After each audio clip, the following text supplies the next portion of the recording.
என்னோட ஃபேவரட் முட்டை பொரியல் வாங்க எப்படி செய்யுதுன்னு பார்க்கலாம். அதுக்கு 2 டேபிள் ஸ்பூன் எண்ணெய் ஊற்றி கடுகு, கடலப்பருப்பு, உளுந்தம்பருப்பு போட்டு நல்லா பொரிச்சு வந்ததுக்கப்புறம் அதில் ஒரு பெருவெங்காயத்தை குட்டி குட்டியாக நறுக்கி சேர்த்திக்கோங்க. அப்புறம் ஒரு கொத்து கருவேப்பிலைங்க.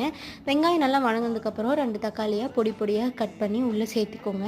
தக்காளி பாதியாக வணங்கினதுக்கப்புறம் இந்த ஸ்டேஜில் 1 டீஸ்பூன் மிளகாத்தூள், 1 டீஸ்பூன் கரம் மசாலா போட்டு அப்புறம் தேவையான உப்பு போட்டுருங்க. இதெல்லாம் போட்டு தக்காளி நல்லா வணங்க விட்டுருங்க.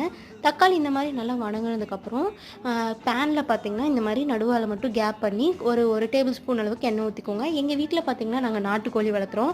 மேக்ஸிமம் நாங்கள் வந்து கோழி வளர்த்துறதுனால எங்கள் நாட்டுக்கோழி முட்டையும் இருக்கும். ஒரு 8 முட்டை பார்த்திங்கன்னா அந்த நம்ம கேப் பண்ணி எண்ணெய் ஊற்றிருந்தோம் இல்லைங்களா, அதில் வந்து நான் ஒரு 8 முட்டை நாட்டுக்கோழி முட்டை வந்து யூஸ் பண்ணிக்கிறேனுங்க. எல்லாத்தையும் போட்டுட்டு ஒரு அரை டீஸ்பூன் மஞ்சத்தூள், அப்புறம் மிளகாத்தூள் இதெல்லாம் போட்டுட்டு நல்லா ட்ரை ஆகிற வரைக்கும் கை விடாமல் நல்லா இப்போ ட்ரை ரோஸ்ட் பண்ணி எடுத்துக்கோங்க. சூப்பர் அண்ட் டேஸ்டியான முட்டை பொரியல் ரெடி ஆயிடுச்சு. ஒயிட் ரைஸ் அண்ட் சப்பாத்தி ரோல் கூட வச்சு சாப்பிட்றதுக்கு சூப்பராக இருக்குங்க.